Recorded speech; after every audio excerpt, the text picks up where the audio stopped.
This is the roadmap to success for Hoppy. Now, Hoppy loves her mom and is a little bit wary of strangers.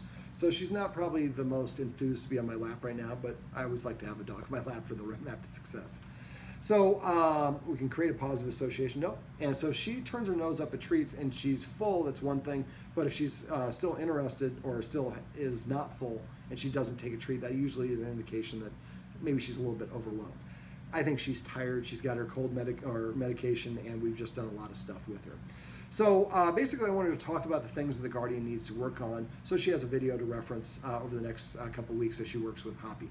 So one of the things is that I noticed, I mentioned this in the other video, is that Hoppy really didn't have a lot of rules, and as a result, I think Hoppy saw herself as peers or responsible for the Guardian, and I think that that has caused her to be a little bit more, I don't want to say more stressed out, because she doesn't seem like a real stressed out dog, but I think it's opened up her mind to saying, I don't have to listen to my human. I listen to my human when I want to. When I'd rather do something else, I do that. Mm-hmm. So basically, the rules and structure are going to help her start to see and identify the human as being in an authority position.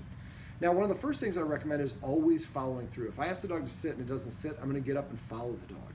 I'm not going to do it aggressively. I'm not going to say sit, sit, sit. I'm just going to kind of follow it. Now, if it goes around a table or chairs, I might move the chairs around the kitchen table to stop the dog from running in a circle. And as soon as if we go through a door, I close the door behind me.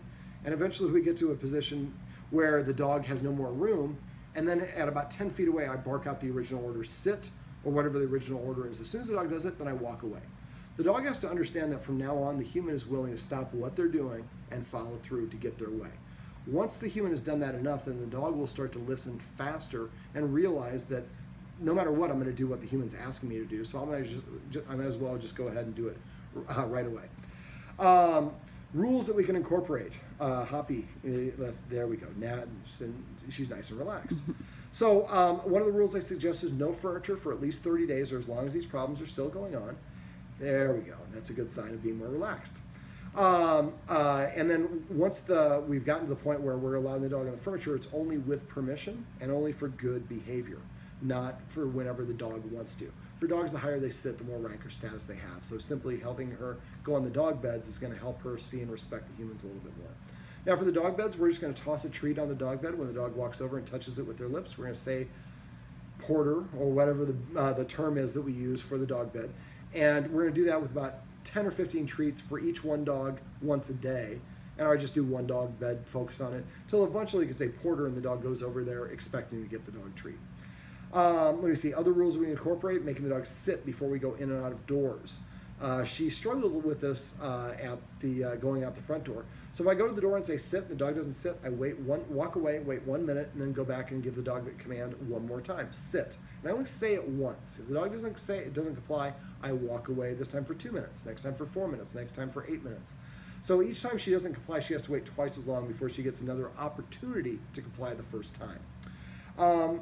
I'd like the Guardian, I didn't mention this during the session, but to not go around the dog. The dog needs to learn to defer. So if the dog is kind of standing in our way, instead of walking that way, we walk through and the dog just needs to learn my job is to get out of her way.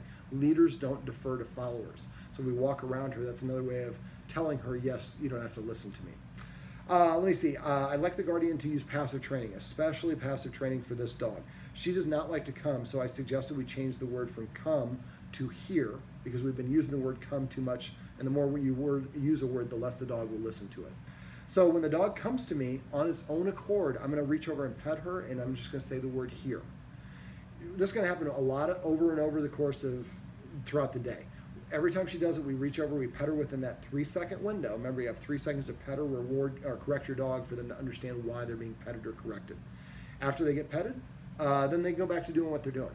But every time I come to the human now, I get petted. Well, it's going to make me more inclined to want to come to humans in the future because it's something good. That's why I recommend my clients come up with a naughty dog name. So you call her by her naughty dog name when she's doing something bad. But the rest of the time when we say Hoppy, she just knows it's something good. I'm getting chicken liver or fat or something good that I really want to chew on. I'd like the Guardian to stop using rawhides and instead use bully sticks or cow's ears or other products that are not washed in bleached ammonia like rawhides typically are. And also, if you want to go with rawhides, if you have to, again, I would recommend against it, get the flat ones. The round ones are the same shape as the dog's digestive tract. They get stuck very frequently. Let's see, I like the Guardian to start petting the dog with a purpose. So instead of petting her because she looks so cute, and she is very cute, we're going to ask her to sit. When she sits, we're going to put her under her chin and say the word sit only. Not good sit, not good dog. Those don't mean anything to the dog. We're just going to say the word sit if she sits. She comes and lays down next to us. We pet her and say crash or chill, whatever the word is you want to mean for lay down. She comes to us, we say here. That's passive training. For petting with a purpose, if she scratches at us or nudges us or tells us to pet her, we're going to give her a counter order, tell her to sit. As soon as she sits, we reach under her chin and say the word sit. After a while, what will happen is she's going to come sit in front of you and prepay for that attention. And whenever she does that, we want to make sure we reach over and pet her and say the word sit as well, because that's going to help her be more inclined to do so in the future. Passive training and petting with a purpose are the two easiest things that your dog can do that will have the biggest impact on their behavior. Now, one of the things the Guardian mentioned is she does not indicate if she wants to go outside. I think just simply asking her to sit at the door before we open the door is going to help condition her to do that. I'm also going to go over how to teach your dog to ring a bell. Now, a lot of people do this by hanging the bell by the back door. Hanging it by the door indicates, because the dog hears it ring every time the door opens, so the bell means the door opens.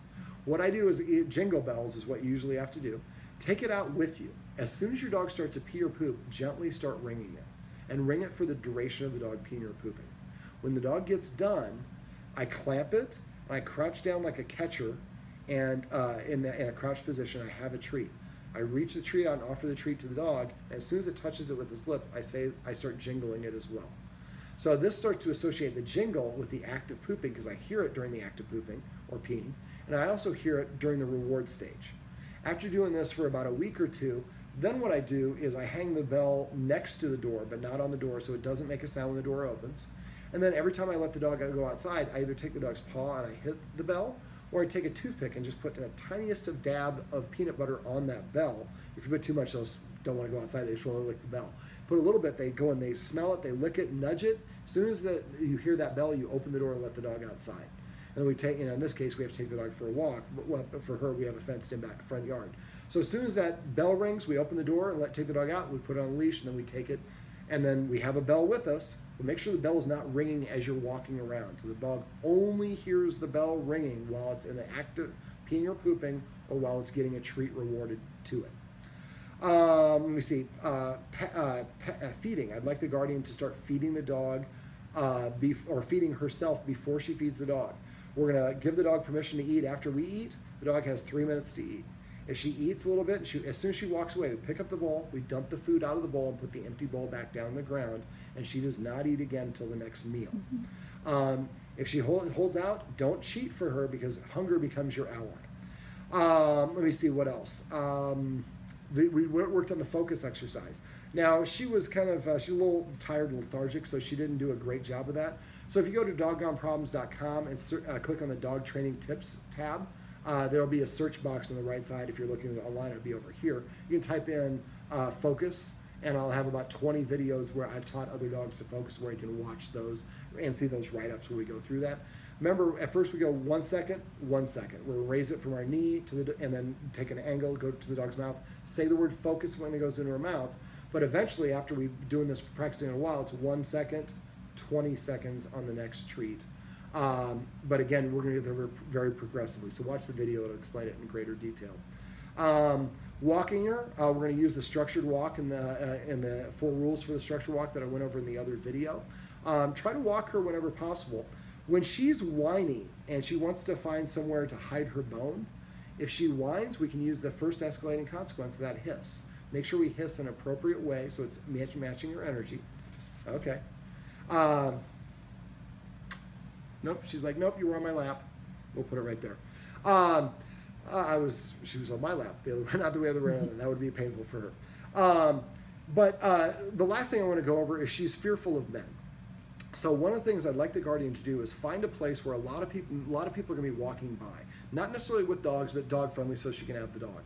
Put the dog in a sit, and then ask people as they pass by. It'd be best if you could have a friend doing this, and just do it on a nice day where you're going to have a lot of traffic. and then have those people give these high value treats. And at first, all they do is just stop the people. Hey, can you do me a favor? My dog's a little fearful of men he doesn't know, or she doesn't know. Would you mind just tossing this treat to her as you pass her? You don't have to touch her, you don't have to do anything else. And they hand the treat and they just toss it to her, hopefully toss right in front of her. She gets the treat and eats it, and then the next guy comes by. We get a lot of repetition. If we can get do this for half an hour, it's a high traffic area, we might practice this 50 times.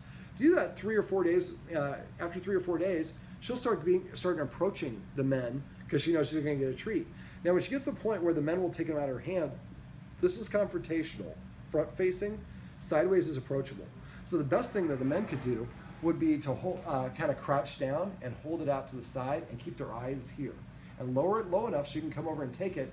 After she takes it, have them keep their hand out. The dog will usually come and take the treat, take a step or two away, eat it. Then if your hand is there, they might come back and lick or sniff your hand. It gives us a second opportunity to interact. The person should not look at her, talk to her, encourage her, and certainly not pet her, because she doesn't want any of those things. All we want to do is do the one thing she wants, which is to get these high value treats. And the men aren't even giving them to me, they're just tossing them, and I wait for them to walk away, then I take it. After a while, she'll take it with them there, and after a while, she'll start trying to snatch them out of the air. But now we start to create a positive association. Now, if she is fearful of the men, make sure that you increase the distance until my 2 tests, can I get the dog to sit, and can I hold up a treat while a man is passing and have her take the treat? If the man starts passing and she gets up, she's saying that I'm too close.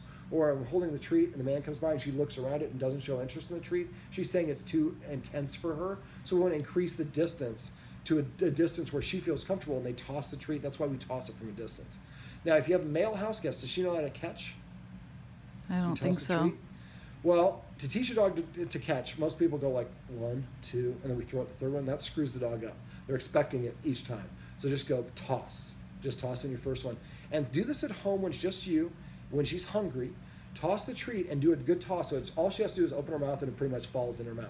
If it does, say the word catch.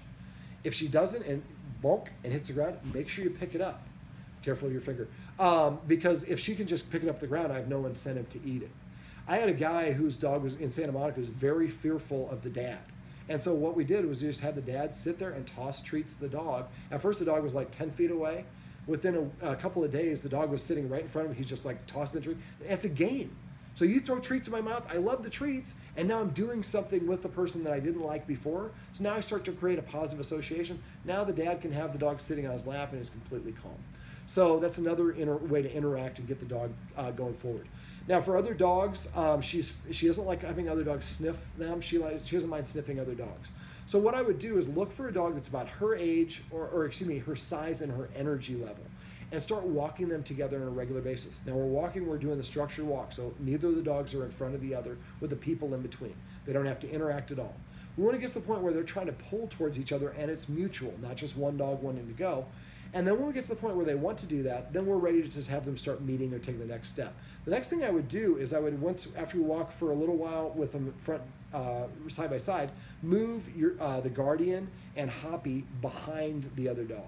So now she's looking at the other dog's butt and she gets a chance to get used to being behind. We would also alternate and put the dog in the other position so the other dog's behind her.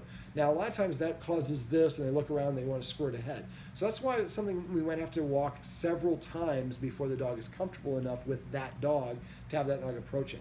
We want to find a dog that she knows she's comfortable with, that sniffs her. Don't let it hump her or do anything bad. And then after she's been sniffed a couple of times, if you can feed her a treat while she's being sniffed, that's even better. Some dogs won't do that.